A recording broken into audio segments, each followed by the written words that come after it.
Chris Romano. What's going on, bro? Hey man, how are you? Good, man. Good. So I hadn't seen you in a while. We got to catch up a little bit not too long ago. A friend of ours passed away. Yeah. Bad way to catch up. It sucks, you know. Right. Yeah. But I had a meeting on those terms. Yeah. That's kind of how it worked out. Yeah.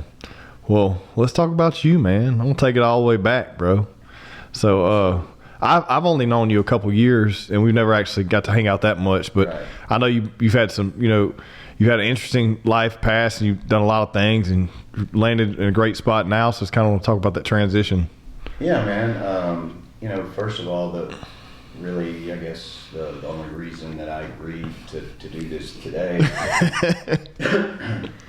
is really because my end goal is for to help someone out with this information if it's possible.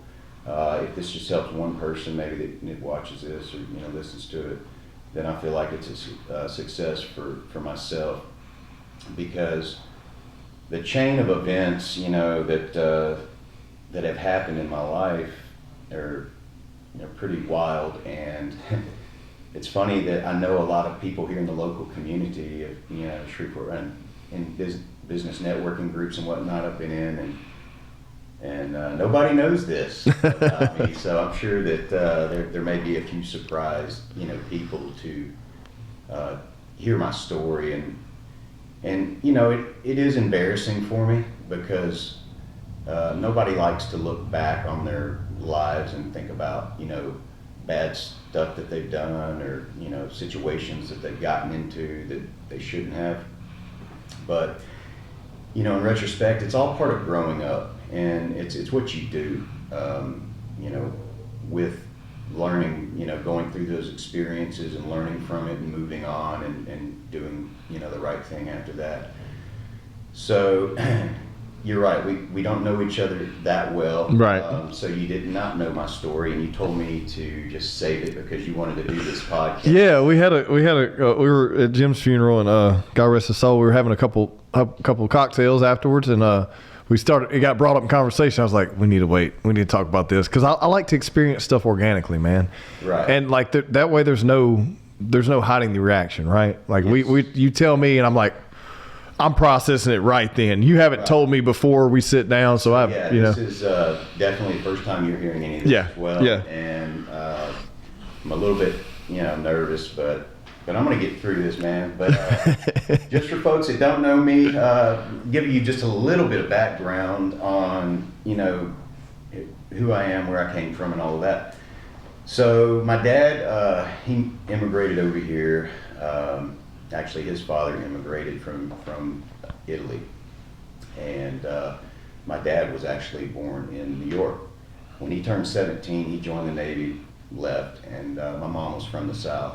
My mom was teaching school in Florida. Anyway, they met. That's how my mom and dad got together. But my dad was a Navy pilot, so I've always been raised under like a military school, strict background. He was all about crossing T's, dotting his I's, and just being very organized throughout life. But my upbringing was great. I had great parents. They taught me well. They taught me what's right, what's wrong, and even though I knew, from them telling me years and years and years, do this, don't do this. Eventually, when I got into this situation later in life, I knew this is not what, how my parents raised me to be, and that's really when I became very ashamed of myself. And looking back on it, it's very embarrassing, but I had a good childhood, get on up to high school, sports, I was very active in sports. I never, did really drink or do any drugs at all. And What sports did you play? And I was I played football, but my biggest sport, I guess, what I excelled at was track and field. Okay, what'd you do in track? I was a pole vaulter. Really? Yeah. Dude, that was something I dabbled in, but that was a very unique skill set right there. Well, I had a little bit, I guess, of an advantage. In Texas, they allow you to start pole vaulting in the 7th grade. Yeah. Louisiana, you can't start until the 9th grade. Well, because I'm a military brat, you know, moving back and forth. So I lived in East Texas part of my life, lived in, you know, Northwest Louisiana area, you know, the other half of my life predominantly. And whenever I was, you know, living in Texas, I started pole vaulting in the 7th grade, and I just had a natural ability to do it. And so my 9th grade, we ended up moving to Benton, and then I started going to school out there, and they had a pole vault pit, so I'm like, hey, I'll keep doing this. And I ended up winning state my junior year. That's awesome. And that, I guess that summer, I got selected to go to Europe on the Junior Olympics team. And then I got to vault in Liverpool, London. No shit. What? Yeah. Dude, I'm aggravated that we didn't talk about this. My wife will set state records in Texas for pole vaulting. We didn't talk about this. She's going to be excited, bro. She's going to be excited when I tell her this. I had no idea. So yeah, I was trained by this Don Hood world-class pole vault camp. Like, there was no coaches around here that knew anything about pole vault to really help me excel at it. Yeah.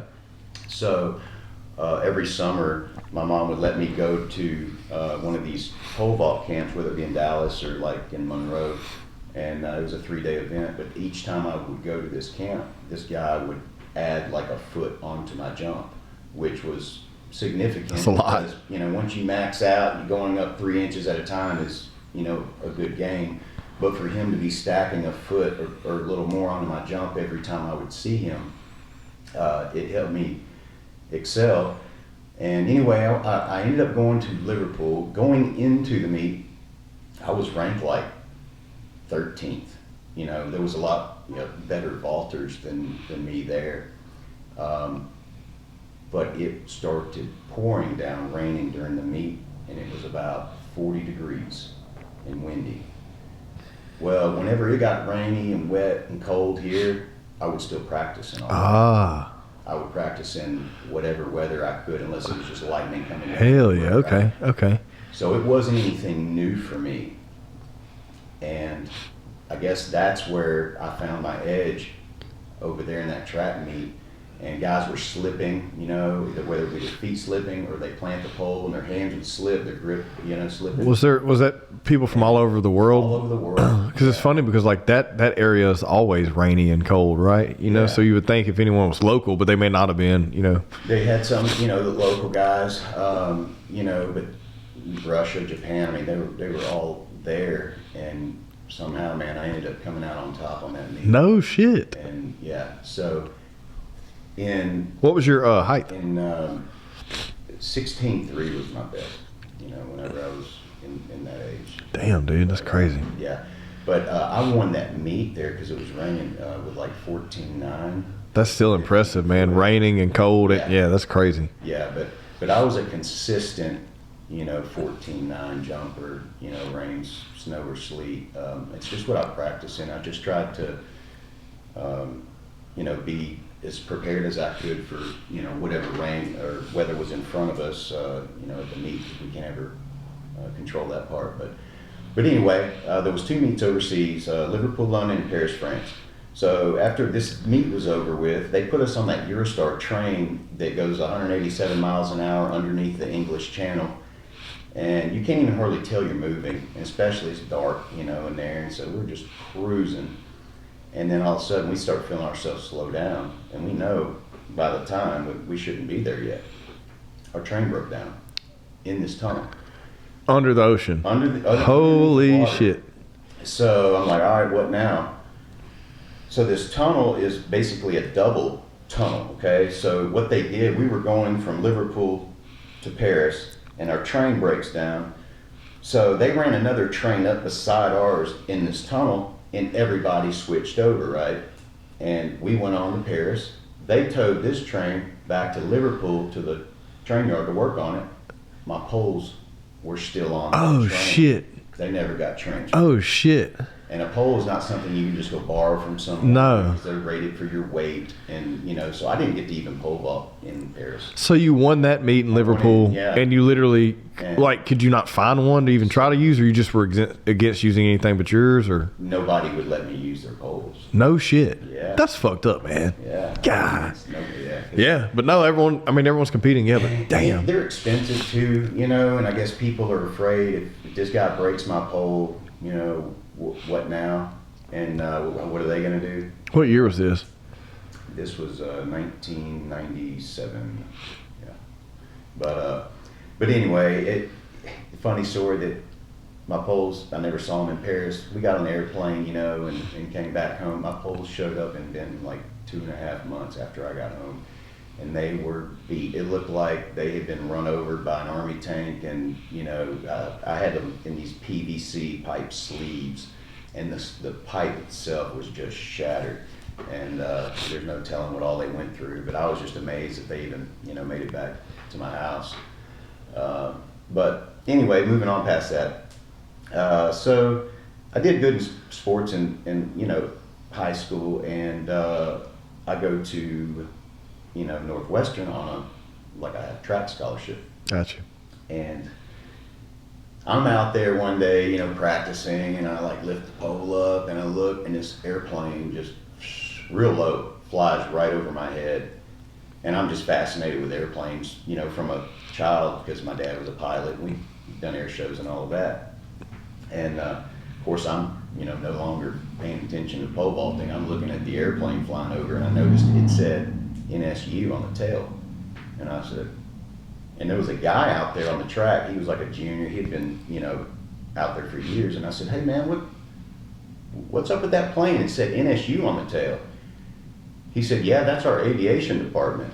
I said, what? I can learn how to fly here? He's like, yeah, you can major in aviation. So the next day I went, because I was a criminal justice major, you know, I went in, I don't know what I wanted to do. Yeah. It'd be fun, whatever. But once I learned that they had aviation, I'm like, this is the ticket for me, right? And I had no clue that they had that. Do they still have that? Okay. I just learned not long ago that there wasn't enough enrollment recently because it's expensive. Right. To have the aircraft operations going. And without the proper number of enrollment, they just shut it down. Okay. And, but I was sad to hear that. But anyway, that next day, I went and changed my major to aviation. And, you know, started flying right away, and just really enjoyed the heck out of it. It was fun. Of course, we were in those little bitty, small two-seater airplanes. And so during my time pole vaulting, I had some injuries happen, all right? And this is kind of the beginning, I guess, of my what started my downfall. I had surgeries, you know, ACL reconstructions on both knees, and then I had a lateral ligament replaced on my right ankle, and I've got screws and stuff in my joints. And but anyway, I was in a lot of pain getting out of those surgeries, and they gave me, you know, painkillers. What kind specifically? What's that? What kind? Painkillers? Yeah. That they put me on like Loratabs and maybe some Percocets or Gotcha. something like that, you know.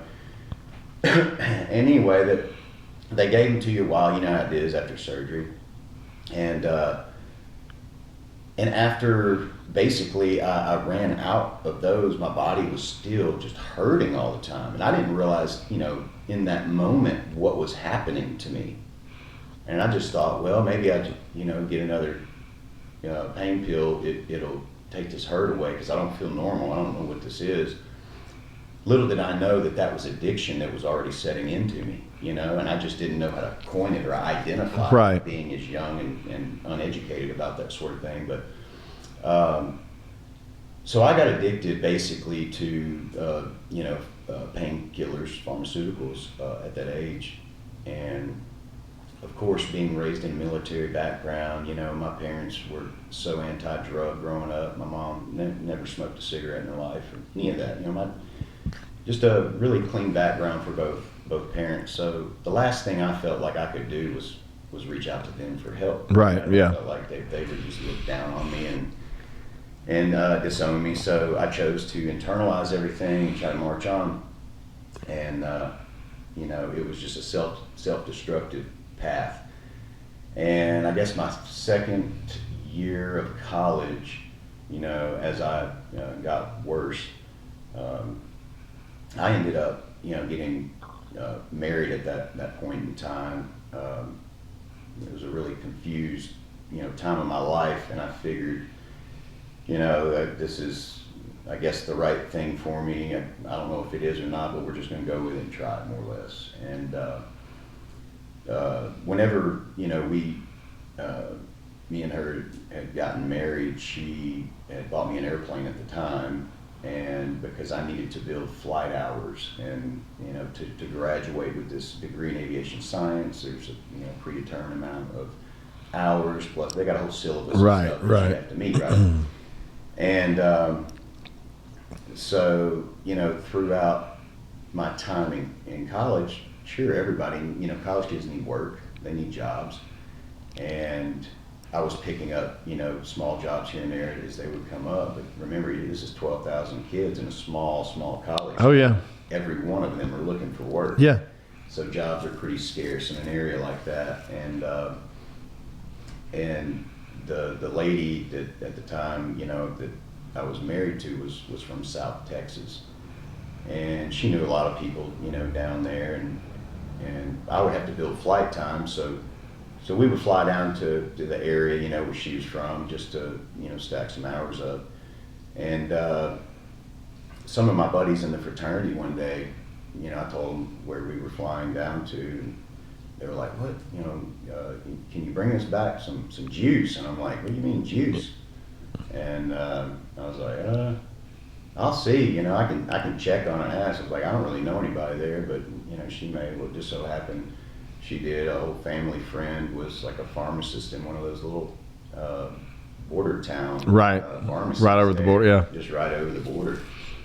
And so it wound up just turning, you know, this is a very stupid and embarrassing, more or less, you know, thing that I did. And I look back on it now thinking, you know, what was I doing? You know, one of them times. But anyway, we were more or less asked by a couple of buddies to, you know, bring them a package back of some anabolic steroids is what the juice was that Right. they were asking for. So, you know, we asked this guy down there, "Do you get this?" Just sent him the name of it, and he's like, "Oh yeah, just, you know, tell me what you need." And I was like, "Well, that was easy." And I didn't even know what this stuff like sold for or whatever. And so I ended up, you know, the first time it was just more or less, "Hey, I'm down here. I'll bring you some stuff back home," you know, and we would never drive across Right. the border, or we would never fly across the border. No, we would always stay within the U.S. But you know, there's you know, these airports that are real close to the border, and then you can get like a ride or a courtesy car, you know, park it on the little parking spot just before the border, and Yeah. walk across. And so we would just walk across and get the stuff that, you know, people had ordered and take it back to them. And then whenever we saw how much money they were paying for it, we're like, "Well, that's strange. That's helpful, because you know, I'm not really in a job right now. Yeah. And I need flight time, and so, you know, you make another run, you know, and do, you know." So she was skeptical at first about doing it again, but at a time you're desperate for money and not thinking straight at the same time. Seems like a great idea, right? Well, just like any small town, man, you know, people, all the fraternities started like Yeah. growing up, looking like Terminators walking around everywhere, and the sports teams as well. And then I guess, you know, my name got out, and it got to a point one night where I was in one of the clubs, and some guy I'd never even seen before, never met, he came up to me and he's like, "Hey man, I was hoping I could get some juice from you." And I was just like, it was an eye opener for me because, you know, like I said, I'd never seen this guy before, and it worried me. I said, well, clearly these people know that, you know, that I brought some steroids, you know, back for some buddies, but I said, this is internally, I'm thinking this is my time. I need to, you know, probably slow my roll and stop doing what I'm doing, because it's not gonna, you know, could be able to carry on for too much longer. And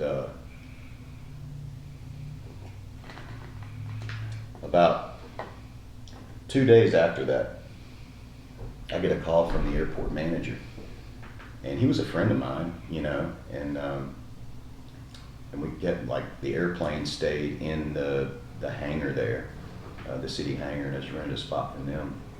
But he calls me up. He's like, man, he's like, you doing anything you're not supposed to be doing? I was like, no, I mean, what are you talking about? Like, I don't understand what you mean.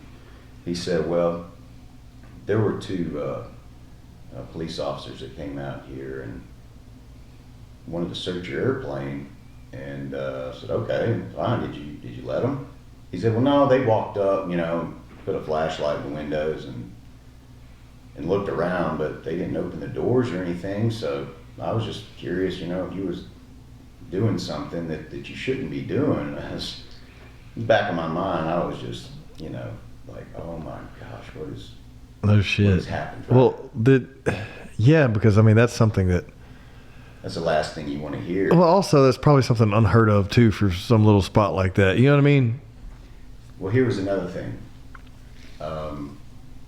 I was 21 years old and I had my own airplane, so that right. That's already a red flag already. Yeah. Right. Yeah. But Yeah. The truth, you know, behind that is it was the guy that, okay, the woman I married was married before me.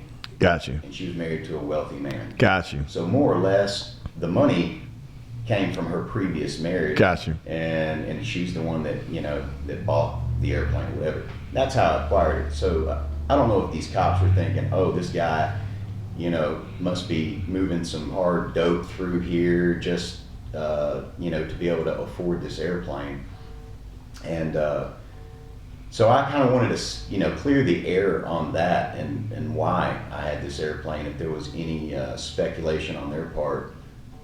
So whenever the manager told me they were out there looking at my airplane, I called them up. I called the Natchitoches, you know, sheriff's office, and I was like, hey, you know, if you guys need to look at my airplane, they can come to me and ask me. I can open it up for them. They don't have to, you know, go down to the airport manager and, you know, I guess go behind my back.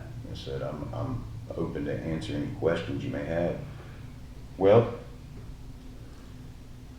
that day, I had already basically gotten some, you know, money for a load for my next load, but I didn't really plan on going until Saturday. And the guys that had given me some money, they knew I was going Saturday. So I figured, whoever gave me money, like if any one of them is, you know, gonna snitch and, you know, tell whoever that I'm leaving on Saturday, and Saturday's the day, I knew that I'd be pretty much a roasted duck. Gotcha. You know? So I told them Saturday I was gonna, you know, head out and be back that night. And I got home, and I started thinking about it, and I said, you know what? I'm gonna go right now. I'm not gonna wait. And nobody thinks I'm leaving. It's a weekday, you know. So I went on this one by myself, and I had kind of a weird gut feeling, but I took a big duffel bag with me and filled it full of like bubble wrap before, you know, I left. So I ended up going over there and, you know, getting the stuff and like wrapping it up in these bubbles, bubble packing, you know. And my idea was, man, I just had a bad feeling about landing with that stuff. Yeah. You know, I didn't want it in the airplane. So man, I ended up just kicking that stuff basically out of the door whenever whenever I got on the downwind leg of runway 25 in Natchitoches, and it just so happened that downwind leg put me over a soybean field that was behind the house I rented at the time. Okay. All right. So you knew you were dropping it at. I knew. Yeah. I knew that this was going to be easy to get to because it's out in this field behind my house. By the way, I came in, and no lights, no radio. This is a very old airplane. Okay, it was nothing new, no fancy electronics in it. It's like a Cessna, or Yeah, it was okay. a 1958 Cessna. Damn. Okay. Very old. So, I came in and landed. I'm looking around. There was no cars out there, and I'm like, good. Still had that weird gut feeling, right? And man, about the time I was grabbing that rope to tie the wing strut down, I hear somebody step out and say my name pretty loud, and I froze, and I thought, there's no way. I didn't see any cars here. Who's yelling my name? And as I turn around, I see it was just two guys investigating me. Okay. And they basically wanted to know where I'd been, and I told them I've been over in Texas, building some time, flight time. And then they acted like they didn't, believe a word I was saying. Of course, they wanted to search the airplane and open the doors and turn them loose, and they searched every panel. And they were really pissed. I mean, you could tell that they just wanted, they knew that they had me. Yeah, they thought that. Yeah. And whenever they didn't, they were very angry. And then he said, "Well, why'd you come in, with no radios, no lights?" And I said, "Well, man, this is an older airplane, and I blew a fuse when I was leaving out of, when I was departing. So I had extra fuses and stuff in the plane, and I had figured that out en route and replaced it, and so my lights and stuff work. But when you go into an uncontrolled airfield, you're not required to make radio calls. Right. Okay? Drop busters come in and out all the time. They don't make radio calls. Drop busters don't operate the radios. And anyway, I told them, I was like, well, you don't have to have radio calls coming in out here. This is uncontrolled airspace. And of course that upset them even more. And, where are these people from? Like, at what department? Like, they were sheriff's office. So narcotics. But they knew it. So they didn't really have knowledge of what the parameters were and what the laws were for you. I mean, nobody really knows the aviation rules and regulations unless you're really in that field. Gotcha. Okay. A lot of the regular law enforcement, police and sheriff's office, for example, we were flying paragliders out one day in an uncontrolled area, and one guy showed up and said, "You can't fly here. This is controlled airspace." And we were like, or he said, "It's restricted airspace." And we were like, "No, it's not. We can show you on the chart here. Everything's depicted, So it just kind of shows you that unless you're really in the field, you don't know a lot about that sort of thing. But moving on, I knew that I was done. Yeah. That was the last stupid thing that I had ever done in that airplane. So I was like, you know what? I don't need this stress in my life. I'll never do this again. This is perhaps the stupidest thing that I've done. And so I was an adrenaline junkie. Okay, and I think that was part of my pole vaulting thing, and I've always liked fast motorcycles and boats and whatnot. But anyway, I continued on. I graduated college, and Wait, what happened with the drugs? Well, okay. Hold on. So this package that I keep, Excuse me, drugs, the roids or whatever you want to call it. Yeah. steroid juice. So whenever I opened the door and like pushed it out, of course I hit the mark button on the little GPS unit Yeah. just to try to, go back to the spot. And when I got home, man, I would, like that night, I was so just scared. I was Yeah. shaking, because I knew that I would have been barbecued. Yeah, that was a huge charge. Yeah. it would have caught up with me. But looking back, it's like over 20 years ago. It's just, I look back on it still, shake my head, going, what was I thinking? But again, I'm telling this story today to try to help people understand that doing these sorts of things, whether you think you're doing it for good in that moment, like me, I thought, man, this is helping me, eat, helping me survive. I'm a starting college student with no job, and I guess that was my excuse at the time to do it, but it was stupid. My addiction with the prescription medications, it basically just spiraled and got worse as I finished college and I moved over to Katy, Texas. Yeah. And basically went through a divorce over there, and basically went our own ways gladly. And once all that was over with, I was basically stuck over in Texas in a territory I knew nobody, And what did I do? Well, I started going to this one place, hanging out, and it was like a restaurant, bar outside. They had bands and stuff, always, near the Galleria area. So I would just go out, hang out there in my spare time when I wasn't working. Because when I moved over there, I needed a job right away, so I got a job over like at Lowe's, and I was a department manager there a long time ago. But anyway, when I wasn't working, I would be hanging out at this restaurant, basically meeting the wrong crowd, and I went down. This is like the really start of my dark path that I went down, and my drug use basically, morphed into, prescription medications, into hard drugs. And whenever I, found the hard drugs, it completely changed the fabric of my being and who I was and who I was, raised to be. And you don't think rationally anymore, especially whenever you become addicted to a substance.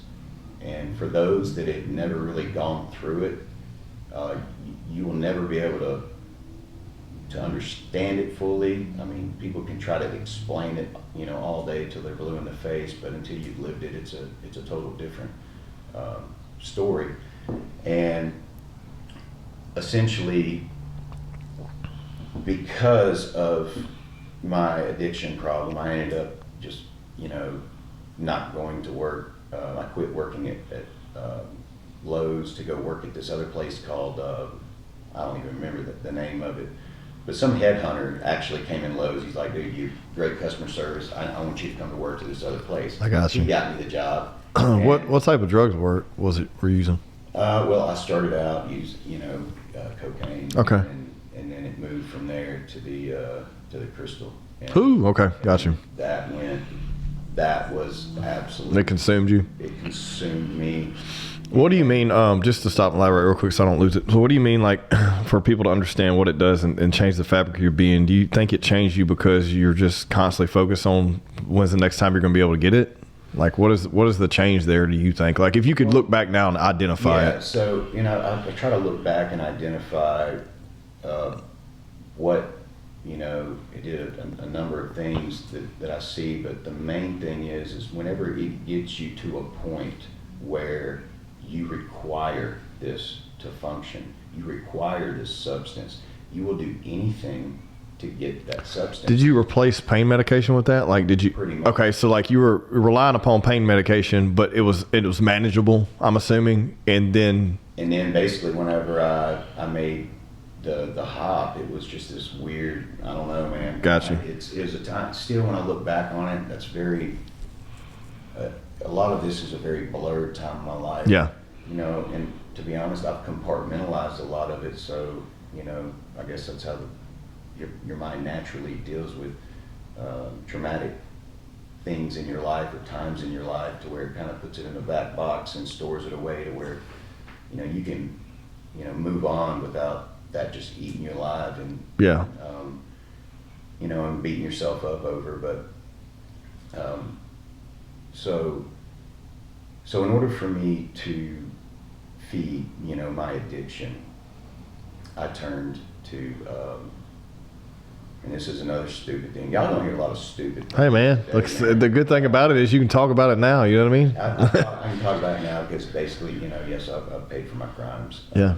You know, and I never did hurt anybody physically. You know, throughout this whole time, it was a money thing because I was just trying to supply my habit. Mm-hmm. But anyway, the first thing we started doing, man, when I say we, me and another guy, that he initially showed me this trick on how to rig up a dollar bill, like a $10 or $20 bill, and he put it in a machine, you know, at the car wash, and then it drops the quarters out for you, but we still get our bill back.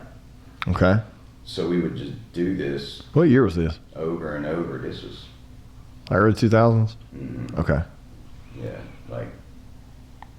yeah, somewhere around there. But anyway, we would go around and get, you know, we would stop after getting enough quarters to supply our habit for the day, and then we would just go roll it straight into that Coinstar machine, turn into cash, and then supply our habit, and then do it all over again. It was just a vicious cycle that I knew was going to end in a bad way. Well, after so many people, I guess the cat got out of the bag about, you know, getting coins out of these machines, that a lot of people around Houston started doing it. So it became something that was unattainable because I guess all those locations were being watched Yeah. so hard. So we quit doing that. There was a couple of close calls. You know, we saw people staking locations out when we would, you know, roll up there and look at them. And so we just said, this is not going to work.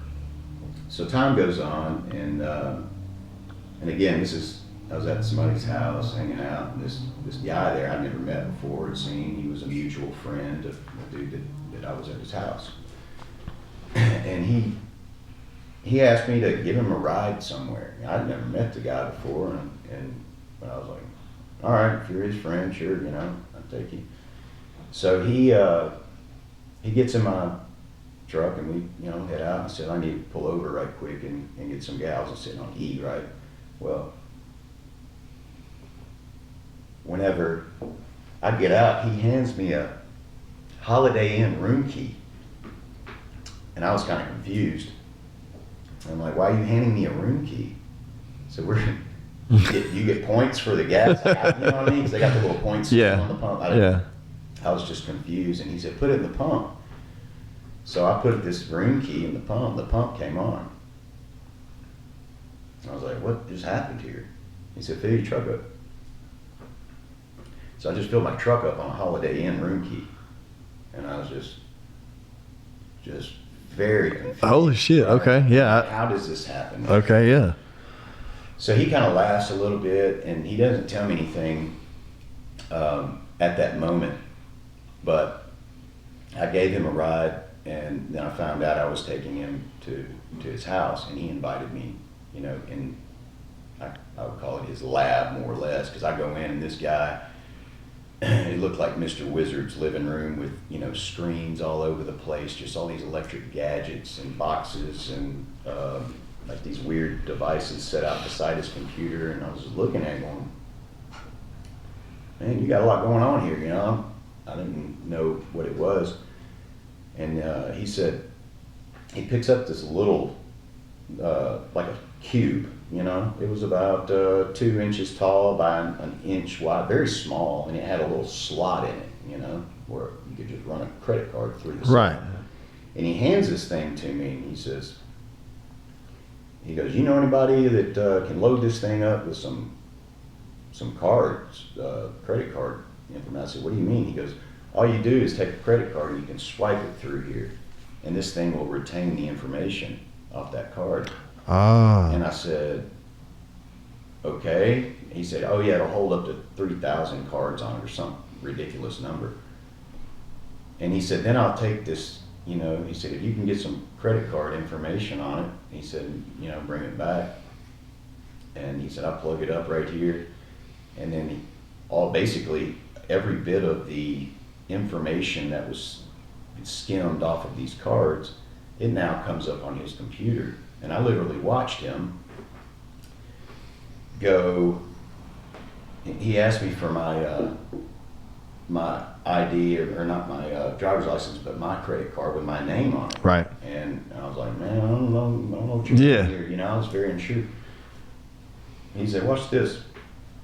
So he put this information thing in the load block, and there's another device with another slot in it, a big one, and that was his, he called it a magnetic stripe reader writer. So he would load, you know, Joe Blow's information, and then hit right, and then he would take anything With a strip. on Yeah. it and swipe it through here, and now it programs it to this card. And then, so then I understood what was going on for the first time, that he was, you know, able to glean information from, you know, one place, and then basically reprogram it on anything.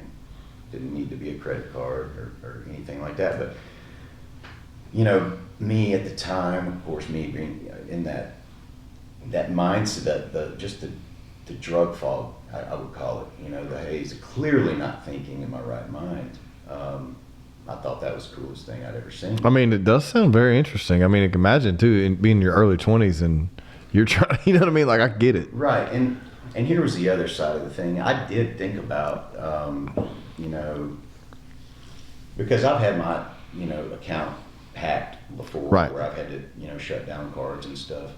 But I remembered, I was like, the bank always reimburses, right? It's FDIC. Yeah. It's everything was federally backed.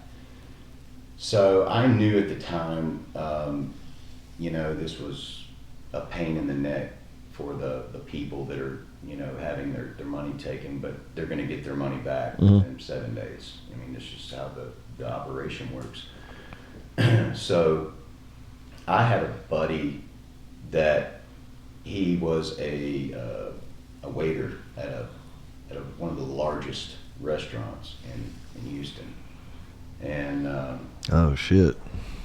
so he was waiting. Taylor, he would have these big corporate parties, you know, that would come in, and he would get these, you know, these big open-ended credit cards, more or less, corporate credit cards, and he would glean information off those. And so I was just more or less like the middleman. Right. You know, he'd hand that thing off to me when he'd get off work, and then I would give it to this other What did you guy. just get some kind of little cut on this thing, or Well, he would give me or some cards, open-ended cards. and you just do whatever with those? Yeah. Yeah. And so, boys and girls, ladies and gentlemen, let me tell you how karma works. Let me tell you how you can't get away. Even if you think you're getting away with something because nobody's looking, no. Now, you can't beat the law of the spirit world. Yeah. And that's called karma. And it will come back and bite you every single time. And I mean, this basically is the largest lesson in life that I've learned, is karma is very, very real. Okay. And so out of bad luck, or I should just call it karma, that we ended up, one of the people's, because we got a bunch of different, you know, in the process of doing this little scheme, one of the ladies that we, you know, drained her bank account overnight, she was a off-duty Secret Service agent. Oh shit. She was there, I guess, eating at that restaurant with her family. And any type of white collar crime or monetary crime, whether you're counterfeiting or any of that stuff, that all gets basically sent to the Secret Service. They deal with all that stuff. And so within 2 or 3 days, I want to say, again, that time is so long ago, and I have such blurred timeline in those, that window of days, that I knew things were bad because I heard that the guy at waiting the tables, like I think it was his girlfriend, called, and she said, hey, they just got Joe at work. And I was like, what? And she said, yeah, he went up to wait, like, I think it was a party of 8 sitting there. And he walks up, he's like, welcome, good evening, can I get y'all started with something to drink? The usual spiel a waiter says when he shows up. And every one of these people around the entire table, they said, nope. And they pull out a badge and they said, you can put your hands behind your back. You're under arrest, And so he turned around, and the manager of the restaurant, he was in on it. Right. So they immediately grabbed this guy in the restaurant, standing there in front of everybody, go through his pockets, catch him red-handed with a skimmer. Well, the next, I guess, following day, they tracked down the guy that was actually riding them, and he went down. So I knew that they were on my trail. Yeah. I just knew it was a matter of time. Yeah. And again, I didn't have a cash flow source, and money was running low. I didn't want to use any of these cards anymore because I just knew I had the bad gut feeling again that, my life was really about to come crumbling down on top of me. And so to back up a little bit, I was out on bond already, because when we were running around one night doing the coin machine thing I was telling you about, we got pulled over, and there was a pipe in the car that they found. Oh, yeah. And they arrested me. Got you. And I was basically out on bond when we were out doing this heinous BS that ultimately got us all brought down. But after those 2 guys got caught the following morning, I got SWAT teamed by the Secret Service, more or less, yeah. And it was strange because they never said a word. Like, you see stuff on TV all the time. And there's all kinds of audible announcements, yelling, screaming, lots of racket going on. The element of surprise. No, it was like 6 o'clock in the morning, and the area I lived in was like a mid-rise, almost like a hotel. Okay. But it was townhomes, and it had an indoor atrium with glass elevators. Well, clearly, like, people that were leaving going to work that morning early, they saw this, SWAT team commotion going up. So whenever I got brought out, like, they didn't say a word. Before I could really open my eyes and focus, I already had these dots floating all over me, and I knew I shouldn't move. This ain't no dance floor. Yeah. And these dots here are not for the good of man. But anyway, I was more or less. I'm extremely particular when it comes to my vehicles, and I only recommend those who are the same way. That's why I always recommend SBC Autos. They take pride in their inventory, from badass four-wheel drives, clean classic cars, and even your everyday grocery getters. They have it all. No hassle, no BS, sbcautos.com. Just so freaked out, I didn't, say anything. I just remember being snatched up out of the bed, marched out of that door, and they put me in this glass elevator. I'll never forget this. This is literally, the most embarrassing time and most shameful. This is, I guess, when I felt the most shame, when it ultimately hit me. As I'm coming down this glass elevator in my boxer shorts, with these guys standing on each side of me, and I can see people on every one of these floors of this atrium that are just, seeing what's going on, seeing who this criminal is that's getting taken down. But they put me in a van outside, and this guy was sitting in his van on a little stool. And he said, he knew me already. He said, Mr. Romano, we already know what you've done. He said, it's up to you to be honest with us. And I was sitting there thinking, well, does he know? Or Right. Just trying to get you some info. Yeah. What does he know? Then he opens a manila folder up, and it looked like somebody was standing on a 30-foot ladder taking pictures above my head of me pushing like a LG TV in the back of my truck in Office Depot parking lot. And I was like, well, there's no denying that. I did that, And he tells me they were watching me from a satellite. And that's when I knew that we had really messed with the wrong people. Yeah, no shit. And this is like early 2000s.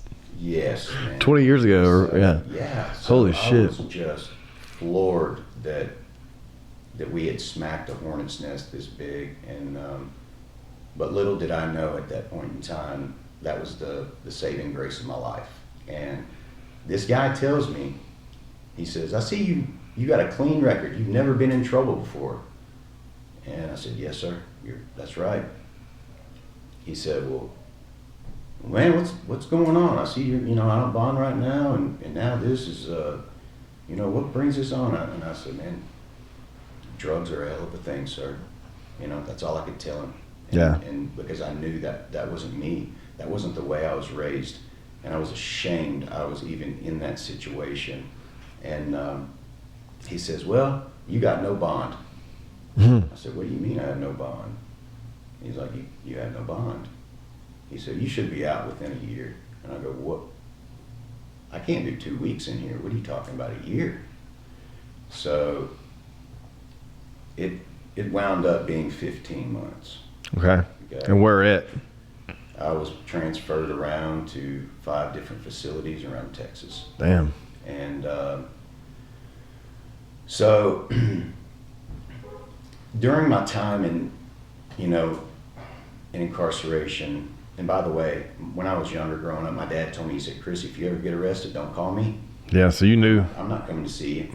Yeah. So at this point, did you keep contact with them before this happened anyways? Like, were you in a position where? Yeah, I would keep in contact with them, but my parents, but it was kind of scarce. It wasn't.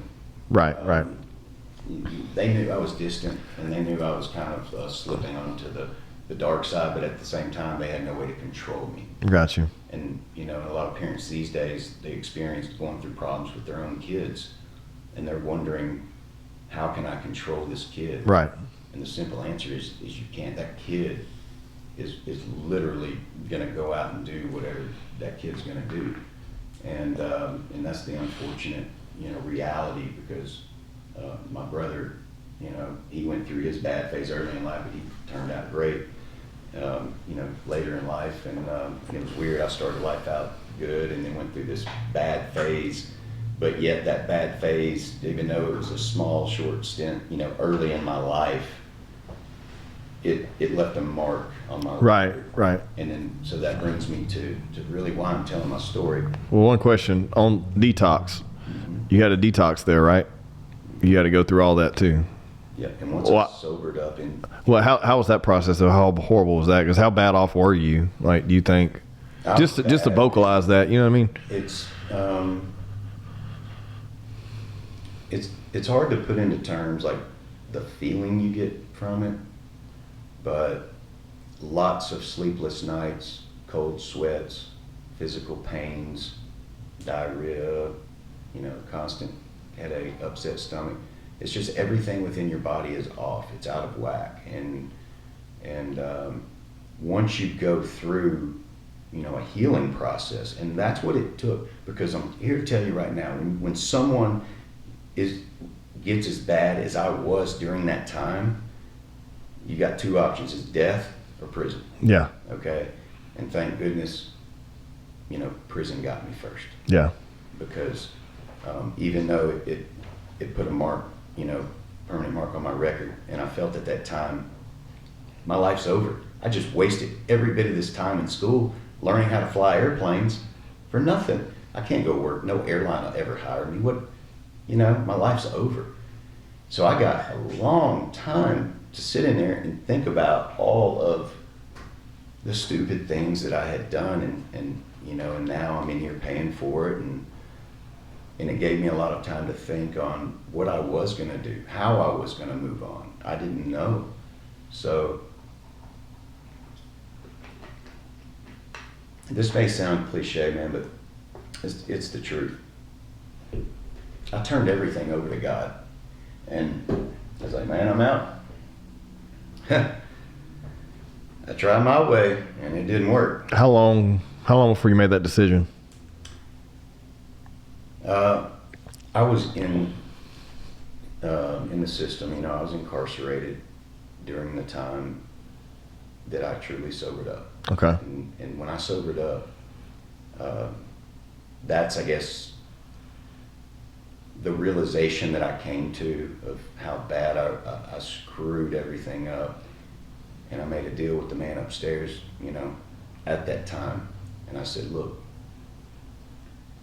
I know I was not raised this way. I'm ashamed, of my actions and things that I've done. Even though I didn't physically hurt anybody, I caused people a lot of, mental anguish. And, I feel terrible that I even did that. But I guess moving through this whole thing, it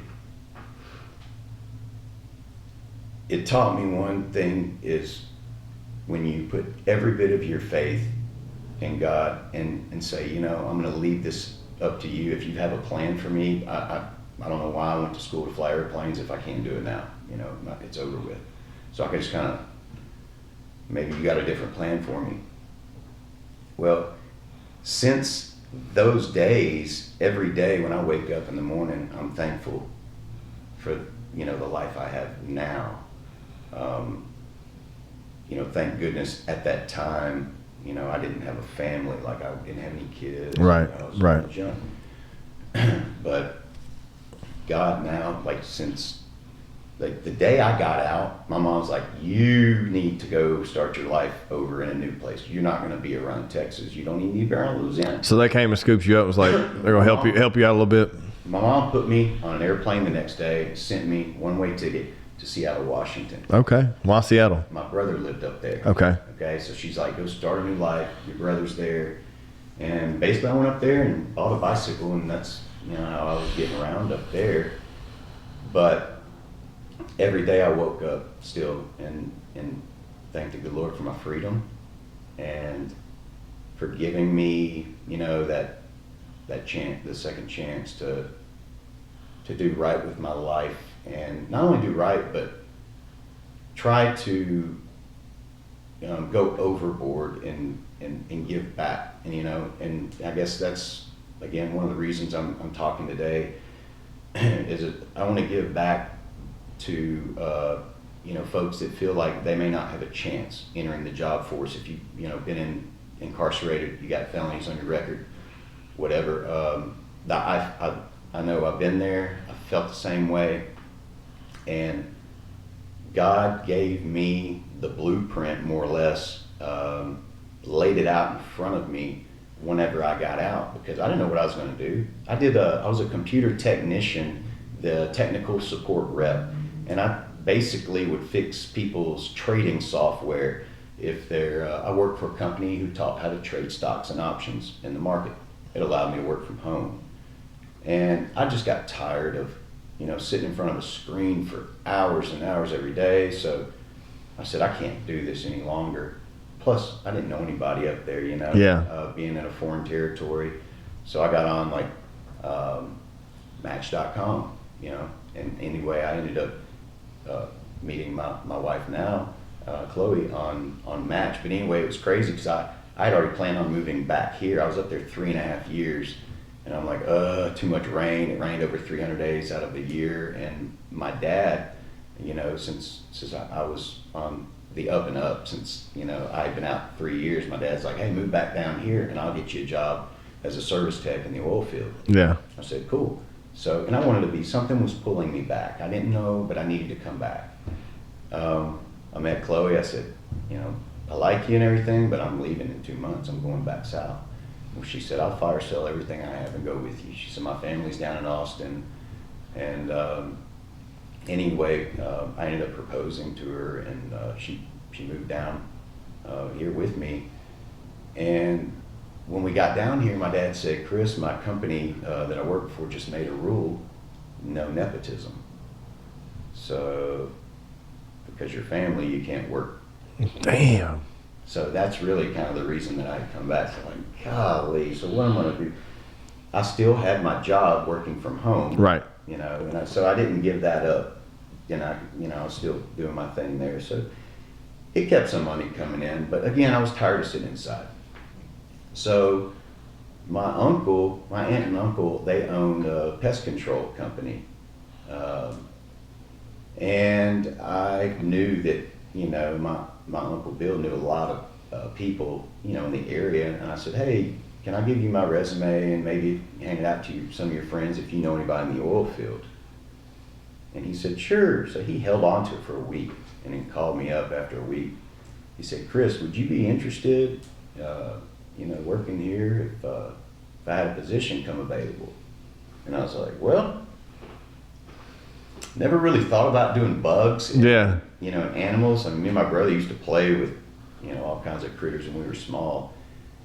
So I thought it would be a change of pace from staring at a screen all day, something different. Get to move around and just a little bit something different on the daily. I wanted to try that out. So I started being a, service, I guess, a technician that goes around and just spray for bugs.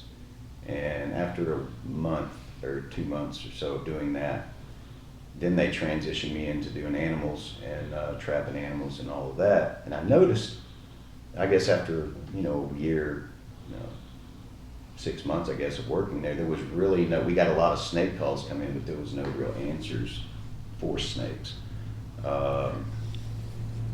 So, I was with this, pest control company for, I guess,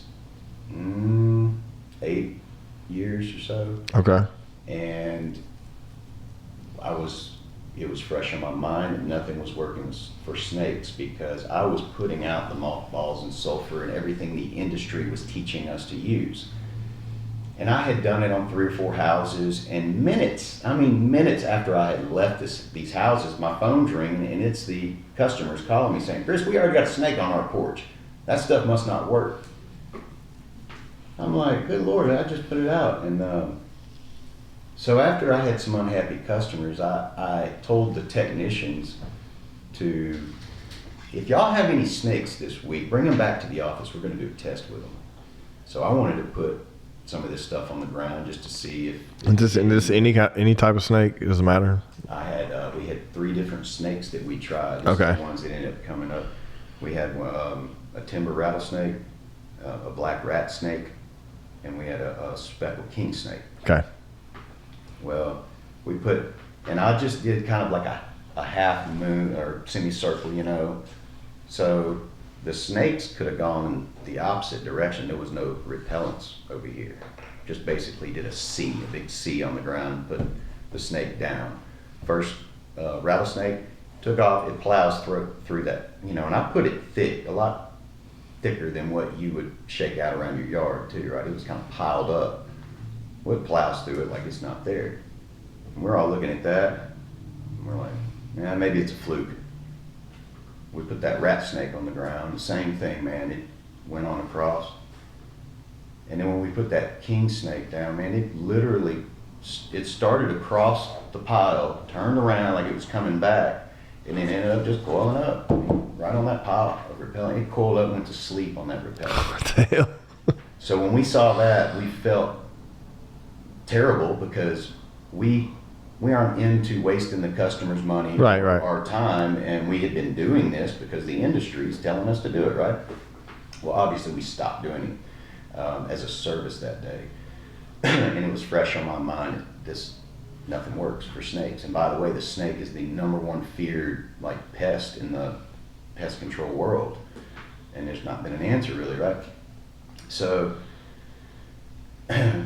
I was out mowing my yard one day. This is fresh on my mind, and nothing works for snakes. And I passed the end of my shop, and I had thrown a big wad of netting behind my shop one day because it was too much to just waste. I figured I could use it when bird jobs come in or whatever, so I saved it. And I passed by this ball of netting, and I looked down, and there's a 6-foot long chicken snake hanging out of this net, and it's just thrashing, man. I mean, that thing is trying to get out, but I'm watching it, and it can't. And I'm amazed. I'm like, I'll be dang, and they caught a snake. So I go on, keep mowing. The light bulb didn't go off yet. So a couple of weeks later, I get a call to do a bird job at a local bank in town. So I'll go out there to utilize some of the netting that I already had back there. And whenever I grabbed that ball of netting and started walking back with it to pull out a length of section to cut out and take with me, that big wad of netting rolled over, and there was 4 more snakes hung in it. 2 of them had expired already, and 2 of them were like just thrashing, just like that chicken snake that I saw, a couple weeks beforehand. And these guys weren't getting out either. And now I'm like, whoa, like this stuff, it's amazing. Yeah. It works great, but how in the world can I use this? And it looks messy like this. Nobody wants to see this around, a big wad of netting laying behind their house. Or like, how can I, use that? So I thought, in pest control, we like to think on broad terms. And if someone is scared of snakes, they don't want a snake on any part of their property. Right. So I started thinking in terms of, well, how do people's properties look? Well, they're normally bordered, especially in neighborhood areas, by fences, right? So historically, we have a customer that has had bad snake issues. I said, well, this will be a good house, just test this out on, just see if it even works. So I decided to cut this, net and basically attach it to the baseline of her fence. And she had a creek behind her house. And then the first week we had hung that barrier on the fence, we had 8 snakes hung in it. Holy shit. She was freaked out, man. She had these 2 little dogs, and they were like her kids. And immediately she's like, Chris, you need to get out here and look at this. She was showing me all these, snakes that were caught. I was blown away too. It worked better than I had ever expected it to, So I said, okay, maybe I'm onto something here. I need to go to the patent office. Let me back up just a little bit here. So whenever I moved back down here to go to work with my dad, and I had 1 year's time with my dad, and then out of nowhere, I was going to go pick him up for a job to go on with me one morning, and he had a heart attack instantly and died. And whenever he passed on, he left me and my brother like a few gold coins. He had like a few 1-ounce rounds of gold. And it was one of them things like you get for inheritance. It's like, man, I could never spend this on a new shotgun or Right. Whatever. It was just one of them things that you'd regret, ever having to cash it in and spend it on. So it was one of those things that I kept close to my heart, never planning on spending it. So whenever I'm out, and I see how well this system works, I'm like, I need a patent. But I'm broke, at the time. I didn't have any money. And so I talked to my wife about it, and of course I was grappling with the idea, and I heard my dad speak to me, and he's like, and I know he would approve because it was a business decision that I had to make at that time. And it was like he spoke to me and said, Chris, you can turn those 3 ounces of gold into 3 pounds of gold with some plastic netting. And I was just like, okay, all right, well, I guess, you hear about these things in life where people, they take chances to see, if it works out. And I learned that, okay, I went to the patent office, so we were able to, get this first patent underway, and I was patent pending more or less. So then I'm like, now what? I got this widget, you know, it's cool, we know it works, but you can have the best thing in the world, nobody knows about it, it does you no good. Yeah. So I had a product, but then what am I going to do with the product?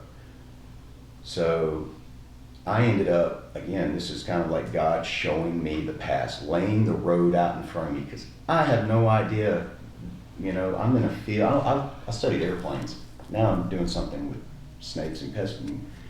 So I'm like, okay, you know, God showed me the road. And so I just kind of went down this path, and with the local network here and the angel investors, and this is what I wanted to tell people about, you know, some of the most brilliant people that just made bad decisions in their life were people that I met during my time whenever I was incarcerated. There's a lot of brilliant, you know, folks in there that, not bad people, they just made a bad decision that got them, you know, in there. Yeah.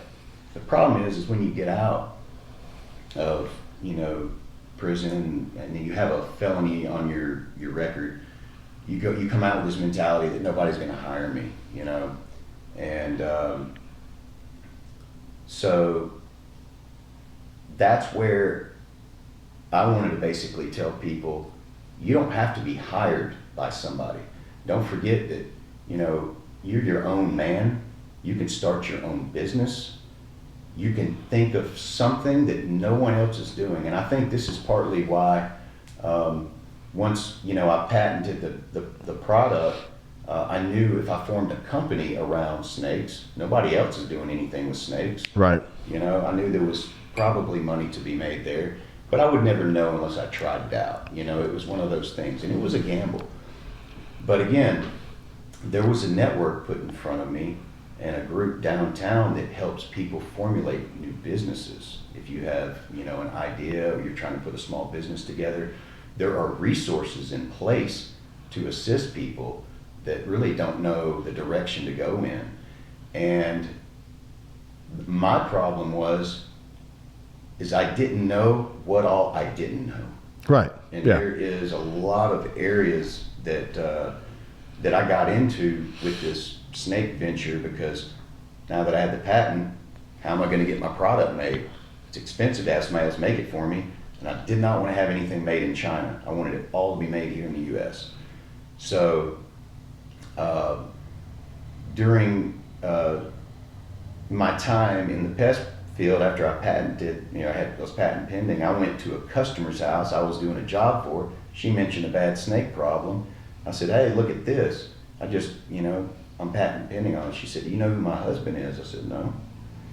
She said, he's the head of the EAP in Shreveport, and you need to compete in this Louisiana Startup Prize with this idea you have. I was like, well, what's the Louisiana Startup Prize? She said, it's an entrepreneurial competition. And so my wife and I, you know, she's super smart on the, you know, the business and the book side of things, the technicals with numbers, and then I basically had interest for all of the boots on the ground applications, how does the product work, and that sort of thing. So we were, you know, a great team, and went in there and explained the product, and we got, and I think we competed against 84 companies, and although we didn't win the prize money, which was like $25,000, which Right. wouldn't have done anything for me. Right. We did not get the prize money, but we were the only ones that got offered investment. Got you. And that was really winning the prize. Yeah. Because on the last, it was a 3-day event. On the last day of the event, I was approached by a man that was one of the judges during the competition. He was the CEO of a NICA credit union. He says, man, I love your product. He said, I hate snakes. He said, and I love that you're a local guy here. He said, you know, we're a local group ourselves. And he's like, if you know, get one of these investors in the room, they're going to take probably half your company from you. And one guy offered, you know, but to invest, but he wanted 80%. Holy shit! Yeah. I'm like, man, yeah. I can't do that. I've got Right. too much, you know, wrapped up into this. And anyway, moving on through it, we basically, I was told by this man that you just need a bank loan and I'll give it to you. And so that's more or less how I had the ability to formulate this company to start manufacturing the snake barriers. And then I had this manufacturer company going now, but then I have everybody asking me to come out and do installs for them. Well, I formed a different company, which is a service company. Right. And that's the one we operate out of, and we go out and do installs. So I never dreamed in a million years that life would have taken me down all these paths. But here's the kicker to all of it now. You know, after all these years and all the water under the bridge and me thinking, you know, my life's over with, you know, I now have an airplane and I'm able to use the airplane to go do my job in West Texas, right? That's awesome, yeah. So it's strange how life works out, even though I thought I was going to, you know, grow up, maybe fly for an airline. And God's like, no, with the airline, you're going to be flying yourself around, doing your own business. And I would have laughed in your face if you would have told me that back whenever I was doing the flight training, you know. So, that's pretty much how I got to where I am today, you know. And I got two beautiful little girls. I got a 6 and an 8-year-old that, once they came into this world, it completely changed my life. You hear people say it all the time. Oh, yeah. Well, it really did, because that's when you understand it ain't about you anymore. Yeah. There's other things here that are your responsibility, and it's all about them. But looking back again, this is an embarrassing story for me to tell today. But for those folks out there, maybe you have a friend, family member,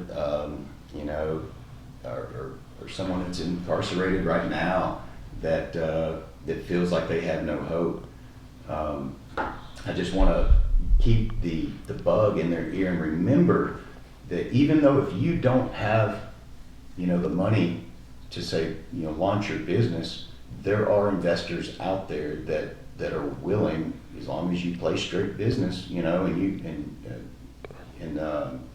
you want to live life the right way, you will be amazed how these things just start unfolding and falling into your path. But I recommend people reaching out and using, if you have a novel idea, everybody's got at least one idea in their lifetime, right? One great invention, I believe, everybody comes up with. But it's all about what you do with it. And even if you feel defeated, like you don't have the money for it, keep in mind that there are networks that, these angel investors that, you may have to give them a chunk of your pie, but that's better than the chunk that you're sitting with now, right? Yeah. Which is a big goose egg. You have nothing, so it's better than nothing. I would have gone that route if I would have had to, but, thank goodness I ended up being able to do this on a bank loan, which I'll be paying back for quite a while. And the other part of the coin was I didn't know how much to ask for when I got into this business. There were a lot of unknowns. So, yeah, you're starting something that there's nothing else like it. So, you have no idea what what your manufacturing is going to be, your distribution, how you're going to market it. There's no previous metrics. There's nothing. Competition is mothballs and sulfur. and my thing is a physical barrier that they run into. So it's apples and oranges you're comparing. We had no metrics to really base anything off of getting into this. And also I didn't understand what it was going to take to make this stuff, because the machine to process and create the net, a used one was about $185,000. And I didn't know that whenever I went for my initial ask to start this business. But luckily my brother is a genius and a CAD engineer as well, SolidWorks to be exact, and he was able to basically look at one of these machines and how it was built visually, and then he created it all in CAD and the SolidWorks program and sent me the file, and I was able to take it to a local fabricator in Houghton. Right. Basically he CNC cut everything out on his machine, and we built the machine that I've now manufactured over 10,000 units on, probably. You know, we've done tons and tons on this machine. And by the way, we were able to build this machine for just under 10 grand. That's crazy, man. So That's we crazy. saved a ton of money that way. Yeah. And created the machine that now creates the product. And but yeah, it's just been such a wild, you know, ride for me. And none of this happened until, you know, I threw in the towel and said, God, you have it all now. You know, clearly I have gone down the wrong path in life. And, you know, looking back now, I don't beat myself up over it. And I realize that we're all stupid and young at some point in our lives. And it's really about what you do with it and move on, how you move on. Yeah. And I see so many people that keep going back in the system because they get out, you know, and they feel like to support their family, they've got to go and, you know, sell illegal whatever to do that. And then it just sends them right back in the system. So it's like a vicious, painful cycle that people can't seem to get out of because they don't have resources to do so. And I just want to let people know there are resources out there. And don't be afraid to reach out to them, because there's a bunch of good people that are willing to help folks, you know, grease the skids and get their business heading in the right direction, and show you how to do it legal. And that's what, you know, I've been all about. And since those days, I got to put this on record. You know, I don't even get pulled over for speeding anymore. Yeah. You know, I'm like the most law-abiding citizen now because of, I don't know if it's shell shock from what I've been through, but more or less this is just the person now who I was raised to be. And I look back on that chemically induced monster that once existed, and I say, no, man, that wasn't me. But that's a prime example of what, you know, these drugs can do to someone that's a perfectly fine person, and it'll turn them into something that they're not. Yeah. You know, and that was the biggest lesson of all of it for me. And I feel like if I was able to get through this process and come out, you know, and be relatively shiny on the other end of things now, that you know, how I'm sitting in my life now, I couldn't be happier. And you know, I want to let folks know, don't give up hope if, you know, you find yourself in that situation, because there's a lot of people out there that are in dark times right now. And you know, with everything going on around the world, it's, you know, it's obvious that people feel that way about a lot of different things. But as far as personal gain, you know, don't feel as if you've lost forever if you have a mark on your record. Yeah. Because, you know, there's ways around that. Yeah, that's a lot, man. That's a lot. But you just put all that in perspective. You know what I mean? And for you not to ever talk about it, it's important. Like, you just basically laid the whole map out where everyone can understand what you went through. You know what I mean? To the you know, the extent of what they can. You know, it's a lot, man. There's a lot, and I'm glad to have met you, and I'm glad to have met you on this side of it. You know what I mean? Because, well, I feel like I mean, I've had some demons in my past, nothing that, you know, that insane, but at any given moment I could have been caught and been right in the same position. You know what I mean? Right. So it's just a matter of, you know, what happens and what unfortunate, you know, scenarios you get put in. What did they end up, like, did they ever figure out how much, like, all that added up to? Like, because I feel like they always, like, stick you with a charge, right? And they're saying, like, hey, this is how much. Yeah, so the other two guys that, you know, because there was three of us. Right. If there's three or more people involved in a crime, it's considered organized crime. Got you. So they hit me, or I should say they hit us with an organized crime charge. Okay. And I didn't know this, but basically the Secret Service people that got all three of us, they had got the guy that was actually, you know, swiping and writing the cards. they had arrested him 2 years previously for manufacturing checks. And I did not know this. Got you. Like, I learned this after the fact. Got you. But those two guys got 15 years in the federal penitentiary. The two other fellas? Yeah.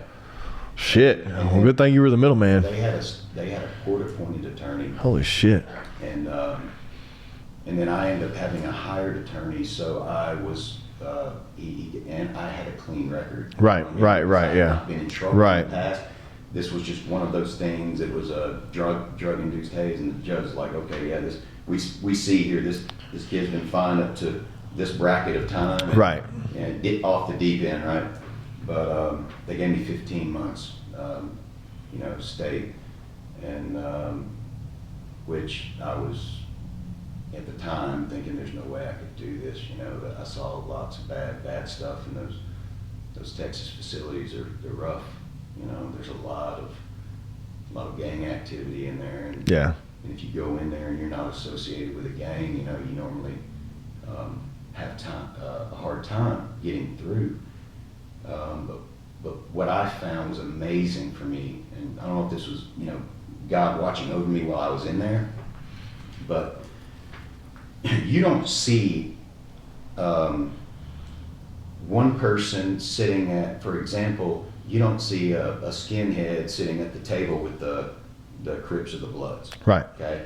You don't see a Crip or a Blood sitting at Mexican Mafia, because everybody had their own tables in there. And people look at you when you go in there and basically size you up and see what you're about by the markings on your body, your tattoos, right? Well, I wanted more or less people to know that I wasn't down with any gangs, I'm not trying to get involved in any of that stuff. And of course I had a alien, or not alien, but a UFO tap that they saw. And of course people were interested in that. Yeah. This is what I found. Knowledge breaks down all barriers. And what I learned during my time in there was these guys in there are all starving for knowledge. Most of them never had a chance in life. Most of them are so uneducated that any type of information that they get, you can give them, they're just like, they're in awe. So it got to a point where I was being like, right hand of the man, that I was being invited to sit at different tables because they had all these questions. And keep in mind that, I'm fresh out of college, so I have a college degree, and I didn't realize it at the time, but most of the people in there that were the guards, weren't college educated. And so these guys would be asking me all this stuff about, books and stuff I had been reading. So the common denominator that broke through all these barriers is the fact that people of these different groups were interested in common things, and I had studied a lot about these different things that they were asking about, and that was kind of like the icebreaker. Yeah. Between each other. Now you have this guy talking to this guy about this or that, and I saw something happen in there that didn't happen in any of these other tanks. It was very strange, but again, it was the saying knowledge is power, and I feel like that just by the knowledge I had on board, plus the stuff I was learning about during my time in there, because I did a lot of reading. I was able to share that knowledge for people that were hungry with it, and it helped me and my time get through a lot easier. And nobody ever, tried to take my stuff. Nobody was picking on me. Matter of fact, I had, people giving me stuff. Yeah, they viewed you as an asset. Yeah. Right. It was strange. Something new and not readily available, in their normal environment. That's right. Yeah. And that's how I really, I was taken aback, because you hear about all these stories about people going in having a hard time. Yeah. And it is, and I saw a lot of that go on, but in my given area that I was assigned to, there was no problems with any of the guys, and it just seems like they were just really hungry to learn. Yeah. And but you know, I had a more or less a blanket of protection throughout my time.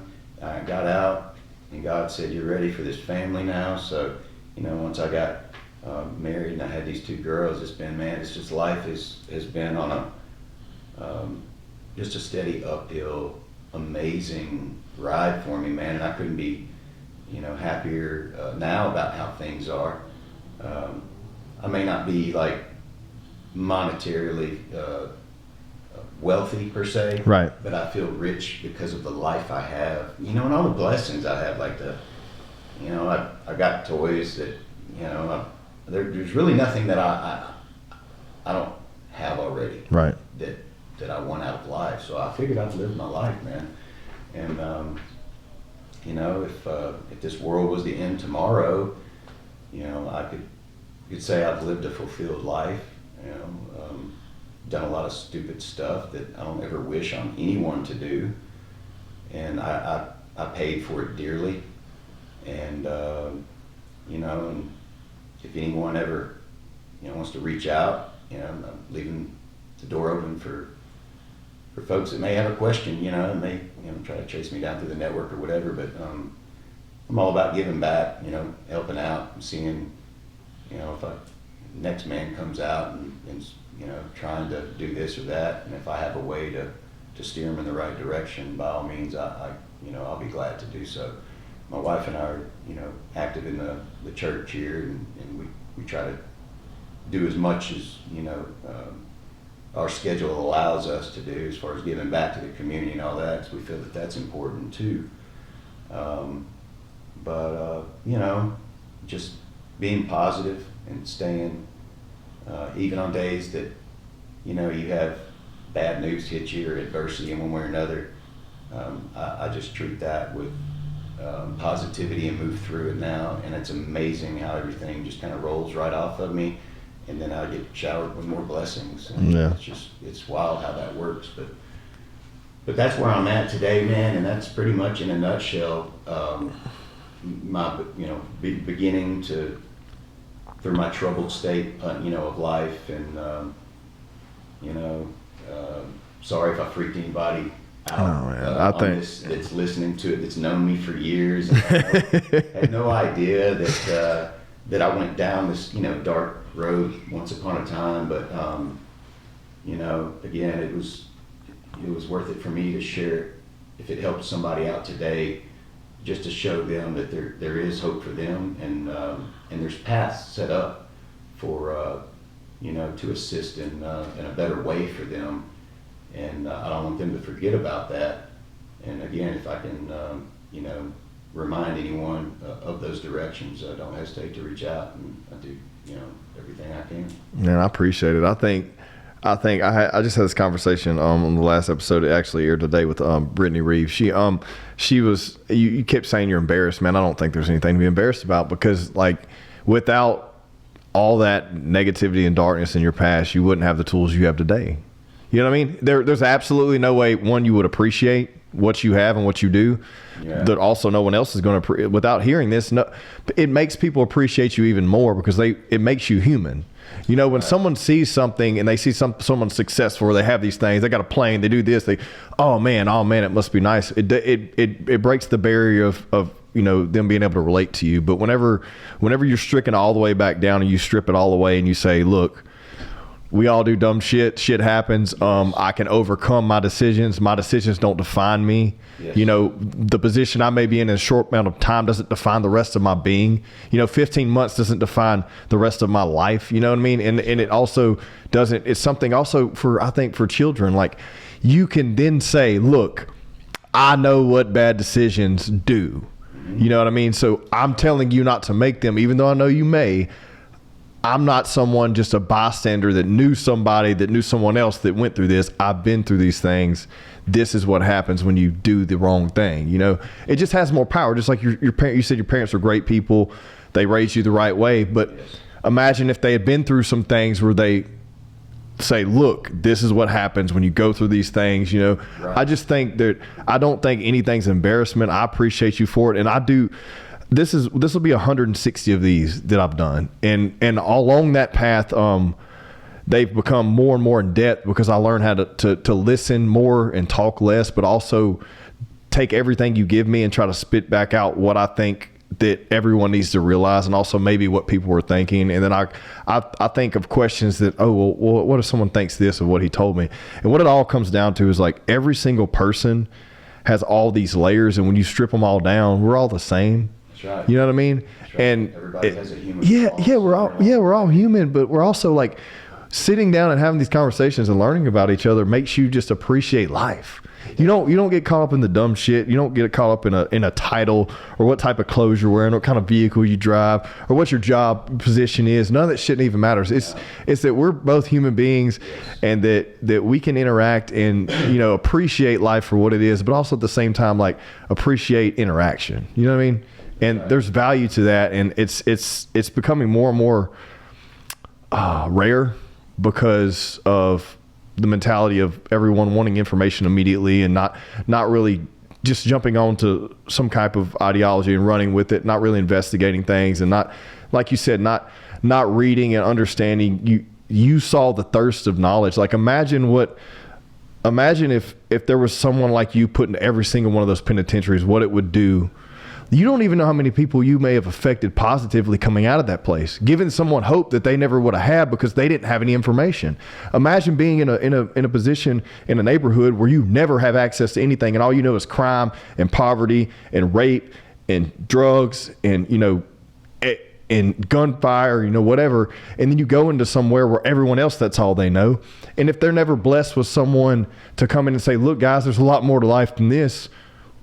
No. Did you know this about this? Did you know? The other side of the box Did you know all these things? And it's not no fault of their own. It's just a product of their environment. So like, you don't know the embarrassment. I refuse to accept that, bro. It's not an embarrassment. And you don't know how many people may have come out of there with a different ideology than when they went in, because you most certainly did. You know what I mean? Yeah. And I guess when I say embarrassment, the embarrassment was during that time I actually sobered up, and I was like, Right. You were embarrassed in the moment. And so you're thinking about that embarrassment in the moment. Yeah, I guess but now it's like just pure reflection and. It is. And it just shows you that no matter how perfect, you look at some guy and he's like, oh, the perfect specimen. This is Mr. Business, blah, blah, blah. Believe it or not, he's human too. Yeah. There's a flaw somewhere down the line.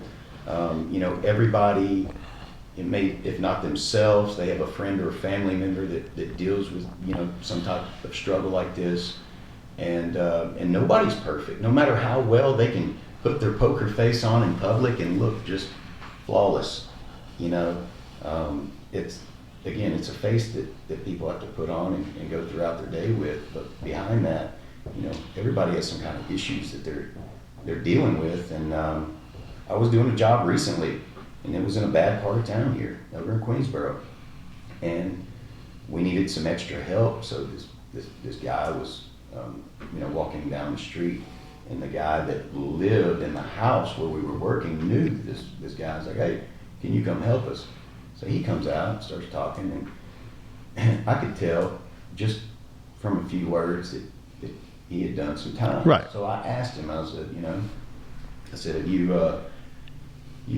been in the penitentiary? He said, yep, I just got out. And I said, really? He said, yeah, I've been out a week. I said, no kidding, man. I said, what for, if you don't mind me asking? And he kind of hesitated for a minute, and he said, armed robbery. And I said, man, I understand, what you're going through right now. I said, but I feel like I need to tell you this. And you don't need to lose hope in your daily grind, because what you're doing right now, and he was helping us like clean out of a garage, right? An old junk garage that nobody wants to touch.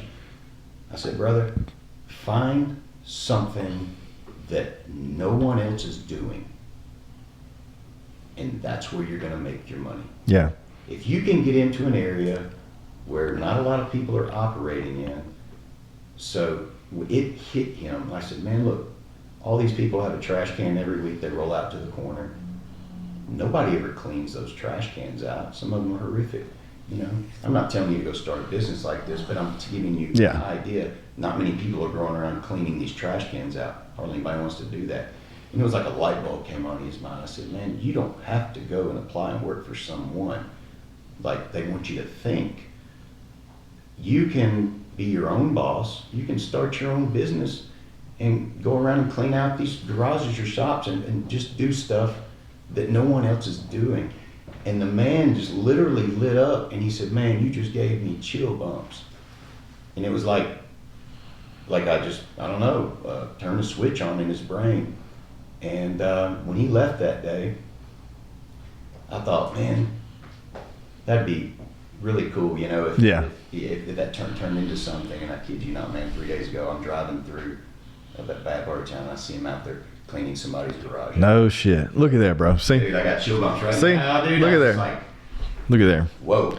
You know? There's opportunity. There's no excuse. There's opportunity everywhere.